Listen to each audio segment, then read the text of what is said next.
வணக்கம். பரபரப்பு மீடியா செய்திகளுக்காக நான் நிரோஷன். இந்தியாவில் இருந்து பெரும்பாலான அமெரிக்க இறக்குமதி பொருட்கள் மீது டொனால்ட் டிரம்பின் 50% இறக்குமதி வரி நடைமுறைக்கு வந்துள்ளது. ரஷ்ய கச்சா எண்ணெய் மற்றும் ராணுவ சாதனங்கள் வாங்குவதை நிறுத்த இந்தியா மறுத்ததை மேற்கோள் காட்டி வாஷிங்டன் இந்த மாத தொடக்கத்தில் விதிக்கப்பட்ட 25%ற்கு மேல் கூடுதல் 25% வரியை சேர்த்து நேற்று புதன்கிழமை முதல் டிரம்பின் 50% இறக்குமதி வரி நடைமுறைக்கு வந்துள்ளது. சீனாவை விட 20% அதிகமாகவும், பெரும்பாலான தென்கிழக்கு ஆசிய நாடுகளை விட 31% அதிகமாகவும், தென்கொரியாவை விட 35% அதிகமாகவும் இருக்கும் வரிகள் இந்திய பொருட்களின் மீதான அமெரிக்க இறக்குமதி வரிகளை வர்த்தக தடைக்கு ஒப்பிட்ட அளவுக்கு தள்ளியுள்ளது. இது இந்தியாவின் ஆண்டுக்கு 86.5 பில்லியன் டாலர் மதிப்புள்ள மிகப்பெரிய ஏற்றுமதி சந்தை.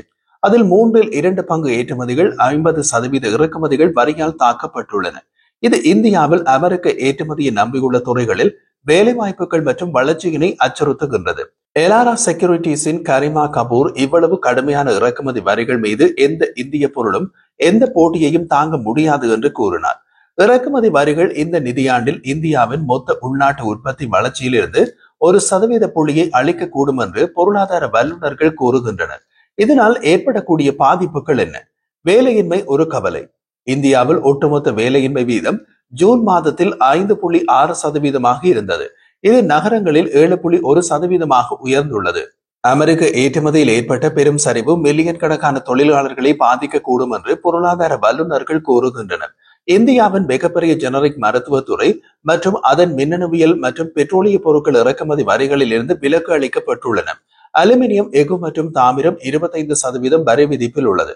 ஆனால் வேலைவாய்ப்பு அதிகம் கொடுக்கப்பட்ட துறையான ஜவுளி, நகைகள், கடல் உணவு மற்றும் தோல் ஆகியவை மிகவும் மோசமான நிலையில் உள்ளன.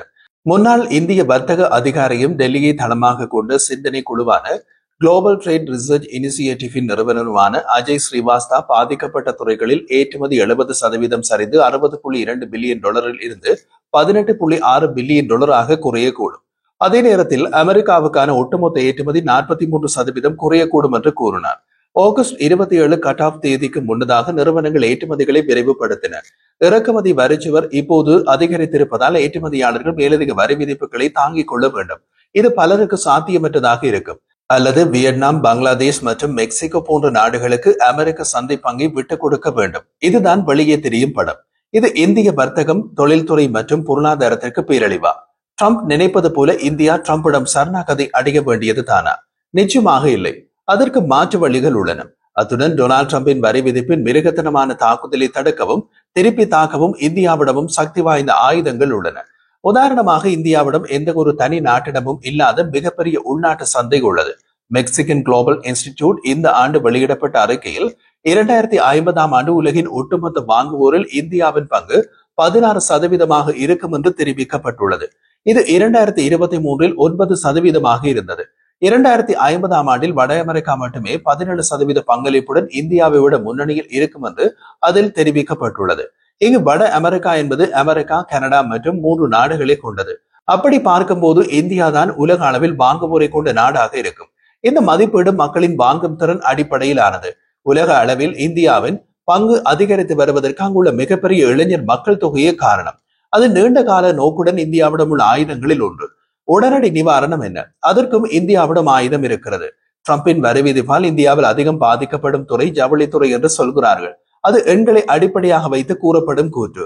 அதே எண்களை அடிப்படையாக வைத்தே நாமும் ஒரு உதாரணத்தை பார்க்கலாம். இந்தியாவின் 179 பில்லியன் டாலர் ஜவுளித்துறையில் ஏற்றுமதி 37.7 பில்லியன் டாலர். மீதி, அதுவும் மிகப்பெரிய பகுதி உள்நாட்டில் விற்பனையாகின்றது. 37.7 பில்லியன் டாலர் ஏற்றுமதியில் அமெரிக்கா கிட்டத்தட்ட 10.3 பில்லியன் டாலருக்கு ஜவுளி வாங்குகிறது. மீதி 27.4 பில்லியன் டாலர் அமெரிக்காவை விட வேறு நாடுகளுக்கு போகின்றன. அதில் பாதிப்பு இல்லை. இந்தியாவிடம் உள்ள எந்த ஒரு தனி நாட்டிடமும் இல்லாத மிகப்பெரிய உள்நாட்டு சந்தையில் கிட்டத்தட்ட 10.3 பில்லியன் டாலருக்கு ஜவுளி விற்க முடியாதா?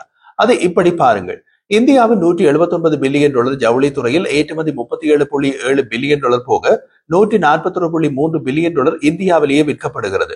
141.3 பில்லியன் டாலர் விற்பனையாகும் உள்நாட்டு சந்தையில் 10.3 பில்லியன் டாலருக்கு ஜவுளி விற்க முடியாதா? இந்திய ஜனத்தொகையில் வெறும் 4% இந்திய ஜவுளி வாங்குவோம் என்று முடிவெடுத்தால் மிக சுலபமாக இலக்கை அடைந்து விடலாம். அதாவது 100 பேரில் 4 பேர் முடிவெடுத்தாலே போதும். மற்றொரு கோணத்தில் பாருங்கள். இந்திய ஜவுளி தரம் குறைந்ததா? அப்படி நீங்கள் நினைத்தால் அடுத்த கேள்வி, தரம் குறைந்த ஜவுளியை அமெரிக்கர்கள் ஏன் $10.3 பில்லியன் வாங்குகிறார்கள்? அமெரிக்கர்கள் வாங்கும் அதே ஜவுளியை அது சொந்த நாட்டு தயாரிப்பாக இருக்கும் போது இந்தியர்கள் வாங்க மாட்டார்களா? தேசிய உணர்வு இருந்தால் அது நடக்கும். உதாரணமாக, ட்ரம்பின் இழிவான வார்த்தைகளால் கனடாவில் 58% அமெரிக்க பொருட்களை நிராகரிக்கிறார்கள். அதில் 78% மாற்றாக கனேடிய தயாரிப்புகளை வாங்க தொடங்கினார்கள். கனடா என்பது ஒரு பல்லின பல் கலாச்சார குடியேற்றவாதிகள் பெரும்பான்மையாக உள்ள நாடு. இங்கு ஆசியர்கள், ஐரோப்பியர்கள், மத்திய கிழக்கு சேர்ந்தவர்கள் என்று உலகம் முழுவதிலும் இருந்து குடியேறியவர்களை கொண்ட நாடு. அப்படியான கனடாவில் 58% அமெரிக்க பொருட்களை நிராகரிக்கிறார்கள். அதில் 78% மாற்றீடாக கனடிய தயாரிப்புகளை வாங்க தொடங்கியுள்ளார்கள் என்றால், கிட்டத்தட்ட 100% இந்தியர்கள் வாழும் இந்தியாவில் 2% இந்திய ஜவுளியை வாங்க மாட்டார்களா? மகாத்மா காந்தி விதேசி உடைகளை எரிப்போம், சுதேசி உடைகளை அணிவோம் என்று சொன்னதும் இந்தியாவில் தான். அதை வெற்றிகரமாக நடைமுறைப்படுத்தியதும் இந்தியாவில் தான். அதைத்தான் இப்போது இந்திய பிரதமர் மோடி சொல்கின்றார். ட்ரம்பின் வர்த்தக போரில் இந்தியாவின் கையை உயர்ந்துள்ளது. அதை புரிந்து கொண்டு கையை உயர்த்தினால் போதும். இது ட்ரம்பின் தாக்குதலை தடுக்கும் ஆயுதம். ட்ரம்பை திருப்பி தாக்கும் ஆயுதமும் இந்தியாவிடம் உண்டு. அதற்கு பல உதாரணங்கள் உள்ளன. எமக்கு நன்கு தெரிந்த விமானத்துறையில் ஒரு உதாரணம் சொல்லலாம். இந்தியாவும் அமெரிக்காவும் ஒரு குறிப்பிடத்தக்க பாதுகாப்பு ஒப்பந்தத்தை இறுதி செய்யும் தருவாயில் உள்ளன. இந்த ஒப்பந்தம் அடுத்த மாதம் செய்ய தயார் நிலையில் உள்ளது. 97 LCA MK-1A தேஜஸ் போர் விமானங்களில் 113 என்ஜின்களை வாங்கும் ஒப்பந்தம் அது. இந்த புதிய ஆர்டர் ஆரம்ப 83 MK-1A ஜெட் விமானங்களுக்கு ஏற்கனவே ஒப்பந்தம் செய்யப்பட்ட 99 GE404 என்ஜின்களை விட மேலதிகமாக உள்ளது. இரண்டையும் கூட்டினால் மொத்தம் 212 அமெரிக்க விமான என்ஜின்கள். இந்தியாவின் LCA MK-2 தேஜஸ் விமானங்களுக்கு தேவையான 200 GE414 என்ஜின்களுக்கான அடுத்த ஒப்பந்தம் வரும் மாதங்களில் கையெழுத்தாகும் என்று எதிர்பார்க்கப்படுகிறது. வரிசையில் அடுத்து உள்ளது இந்தியாவின் AMCA விமான திட்டம். அதற்கு மற்றொரு 200 GE414 என்ஜின்களை வாங்குவதற்கான ஒப்பந்தத்திற்காக இந்தியாவின் HAL அமெரிக்காவின் GE நிறுவனத்துடன் மேம்பட்ட பேச்சுவார்த்தைகளில் ஈடுபட்டுள்ளது. எல்லாவற்றையும் கூட்டினால் கிட்டத்தட்ட 600 அமெரிக்க விமான என்ஜின்கள். மொத்த மதிப்பு பல பில்லியன்களில். செய்யப்பட்ட ஒப்பந்தங்களை ரத்து செய்யலாம், செய்யப்படாத ஒப்பந்தங்களை கைவிடலாம், ஐரோப்பிய என்ஜின்களின் பக்கம் போய்விடலாம். 2023 ஆண்டு பிப்ரவரி 14 ஏர் இந்தியா 470 விமானங்களுக்கான ஆர்டரை அறிவித்தது. அதில் 250 விமானங்களை ஐரோப்பிய ஏர்பஸ் நிறுவனத்திடமிருந்தும் 220 விமானங்களை அமெரிக்க நிறுவனம் போயிங்கிடமிருந்தும் $70 பில்லியன் செலவில் வாங்குவதாக அறிவிக்கப்பட்டது. இது அந்த நேரத்தில் உலகின் மிகப்பெரிய விமான ஆர்டருக்கான சாதனையை படைத்தது. இதில் வெறும் 10% விமானங்களே தயாரிக்கப்பட தொடங்கியுள்ளன. அதிலும் வெறும் 5 விமானங்களே போயிங்கிடமிருந்து ஏர் இந்தியாவுக்கு கொடுக்கப்பட்டுள்ளன. மிக சுலபமாக ரத்து செய்யப்படக்கூடிய ஒப்பந்தம் இது. 470 விமானங்களுக்கான ஆர்டரை ஐரோப்பாவுக்கும் அமெரிக்காவுக்குமாக பங்கிட்டு கொடுத்த காரணம், அமெரிக்காவுக்கும் இந்தியாவுக்கும் இடையே இருந்த வர்த்தக பற்றாக்குறையை நிவர்த்தி செய்வதற்கு தான். ட்ரம்பின் 50% வரி விதிப்புக்கு பின்னர் வர்த்தக பற்றாக்குறை இருக்காது. போயிங்கை ரத்து செய்துவிட்டு ஐரோப்பிய ஏர்பஸ் பக்கம் போய்விடலாம். விமானங்கள் போய் சேர்வது கொஞ்சம் கால தாமதமாகும் என்பது உண்மைதான். ஆனால் ட்ரம்புக்கு புரியக்கூடிய மொழியில் பதில் கூறலாம். ட்ரம்புக்கு பயந்து ரஷ்ய எண்ணெய் வாங்குவது இந்தியா கைவிடுவது இந்தியாவுக்கு தான் பாதகமானது. உலகின் 3வது பெரிய எண்ணெய் நுகர்வோர் நாடு இந்தியா மற்றும் ரஷ்யன் கடல்வழி கச்சா எண்ணெயை 2வது அதிக அளவில் வாங்கும் நாடு இந்தியா. உக்ரைன் போருக்கு முன்பு 1% குறைவாக இருந்த இந்தியாவின் எண்ணெய் தேவைகளில் இப்போது 40% ரஷ்யா வழங்குகிறது. ரஷ்ய கச்சா எண்ணெய் மீதான தள்ளுபடிகள் 2022 ஆண்டு முதல் இந்தியாவுக்கு கிடைக்கிறது. பிரெண்ட் கச்சா எண்ணெய் சர்வதேச சந்தையை விட ஒரு பேரல் $20 முதல் $25 வரை மலிவாக கிடைக்கின்றது. ஒரு பேரல் $2.5 அதிகரித்தாலும் சர்வதேச சந்தையை விட மிக மலிவு. அதனால் இந்தியா தொடர்ந்து வாங்குகின்றது. ஏனெனில் அது ஆற்றலின் நம்பகத்தன்மையுடனும் ஒப்பீட்டளவில் மலிவாகவும் பாதுகாக்கின்றது. ரஷ்யாவுக்கான இந்திய தூதர் வினய்குமார் வார இறுதியில் ரஷ்ய ஊடகத்திற்கு கொடுத்த நேர்காணலில் இந்தியா சிறந்த ஒப்பந்தம் கிடைக்கும் இடத்திலிருந்து எண்ணெய் வாங்குவதை தொடரும். மேலும் அமெரிக்க இறக்குமதி வரிகள் விதிக்கப்பட்டாலும் இந்தியா அதன் தேசிய நலனை பாதுகாக்க நடவடிக்கை எடுக்கும் என்று தெரிவித்தார். ரஷ்யாவின் எண்ணெய்க்கு இந்தியா ரூபாயில் பணம் செலுத்த முடிந்தது என்றும், அதாவது இந்தியா அதன் அமெரிக்க நாணய இருப்புகளை பயன்படுத்த வேண்டியதில்லை என்றும் அவர் கூறினார்.